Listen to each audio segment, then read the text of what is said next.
A story that's big, and I mean big, literally.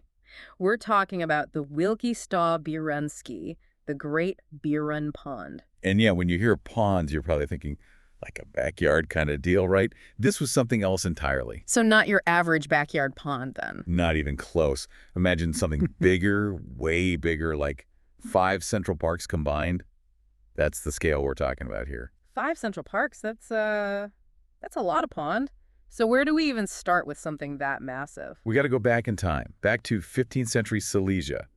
Think lush forests, tons of water, and yeah, you guessed it, prone to flooding. Okay, I'm already getting the picture. Lots of water to manage. Exactly. They even called the Jina region Zabi Kraj, frogland.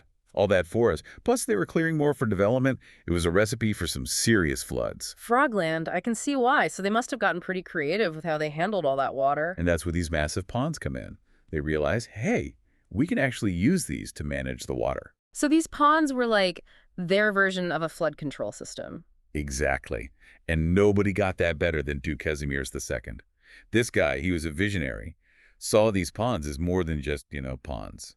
They were good for the whole region, not just for profit. Ahead of his time, it sounds like. Oh, absolutely. He even built one even bigger than the one we're talking about today, the Stashaki, the Saki Pond, way back around 1490.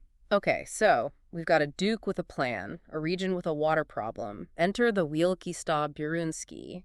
What's the story behind this giant fish pond? Well, it wasn't built in a day, that's for sure. It got started around 1532. A guy named Jan Thurzo was in charge. And get this, they took a smaller pond that was already there, Right. and they expanded it. Wait, they just expanded it. I mean, we're talking shovels and picks here, right? Yeah. How do you even wrap your head around a project that big back then? You're not wrong to be impressed. Picture this. A dam, 18 meters wide at the base, 5 meters high, all made of earth. They didn't exactly have bulldozers back then. That's unbelievable. They must have had some serious engineering skills. Oh, they definitely did. And, it's interesting, this is also around the time those first fish farming manuals were popping up in Silesia. So it was like a golden age of aquaculture, Yeah. and this pond was right there in the thick of it. Exactly. So we're not just talking big, we're talking groundbreaking. But it wasn't just about size. This pond was special. It had this really intricate water management system. They built these structures right into the dam called mish or basta, monk or tower. Monk or tower for water control. Now I'm really curious. Think of them like adjustable valves built right in. By raising or lowering them, they controlled the flow of water, made sure the fish always had fresh oxygen. Oh, and here's the best part. These things also help with flood control. Talk about efficient. 2 birds, 1 stone. Very clever. They were thinking about sustainability way back then. But this was more than just engineering, right? This project must have had a huge impact on the people who lived there. Oh, definitely. Think about it. To build something this big, they needed space, a lot of it. So sometimes they had to relocate entire villages. Of course, there were disputes, negotiations.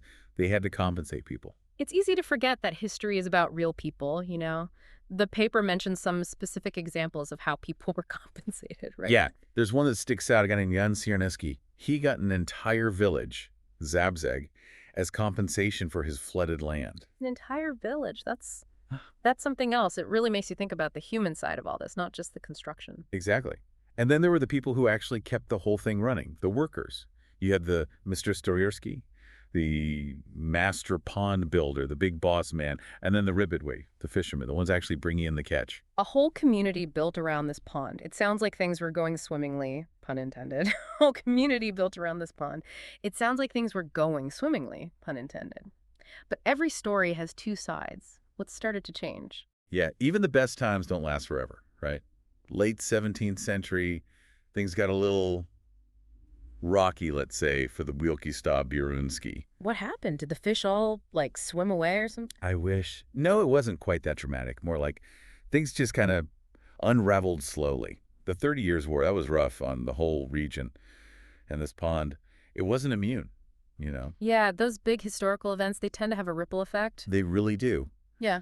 And then, epidemics, those were always a risk back then. Oh, and on top of everything else, trade routes changed, markets shifted. It was a lot, all piling up. A perfect storm of challenges. And you've also got to think, back then, people were resilient, right? They had to adapt. Oh, absolutely. And they did. This paper I mentioned, it talks about how they used to drain the entire pond sometimes. Can you believe that? The whole thing. Why would they do that? To farm. They'd grow crops right there on the pond bed. Talk about resourceful. Wow, from fish to farms, they really made the most of it. But even that couldn't hold things together forever, I guess. No, it couldn't. By the 18th century, the records are pretty clear. It just wasn't profitable anymore. Sad, but it happens, right? Mm. So, what finally led to the end? When was the last fish caught in the Wilkie Bierunsky? 1809. Can you imagine that last harvest? Kind of a bittersweet moment, I'd say. Definitely. So, what was the final nail in the coffin for the pond? A bunch of things, really, all coming together. The Industrial Revolution was kicking off, and that changed everything. Yeah, progress and all that. Exactly. New factories, mines popping up, all needing water, put a strain on the whole water system. And on top of that, people's tastes were changing. They had other options besides fish. The economics of it all just shifted. So, a combination of like environmental and economic factors, basically. Pretty much. But, even then, the story doesn't really end. That land, it adapted, became farmland. They even built this folwark story, a pond manor right there. Pond manor. I like that. From pond to manor, it's like the land itself tells the story. But what about the dam? This incredible structure, it didn't just vanish, did it? You're right. The dam's still around, in a way. All quiet now, covered in trees, like a ghost of what it used to be. The ghost of a giant pond. That's kind of poetic.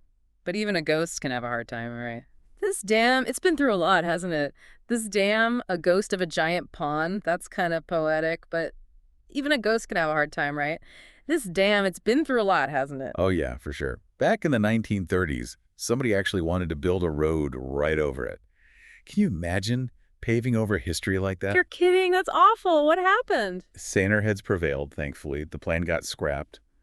But then, well, World War II came along. Oh, right. I can't imagine that was good for the dam. No, it wasn't. It caused a lot of damage. But here's a weird twist. After the war, they used forced labor to fix some of it. Wow. Talk about a complicated history. So this dam today, now what's its future? Just kind of sitting there. Well, there's been talk of making it part of a new city park. Yeah, that's an idea. Turn something old into something new that everyone can enjoy. I like it.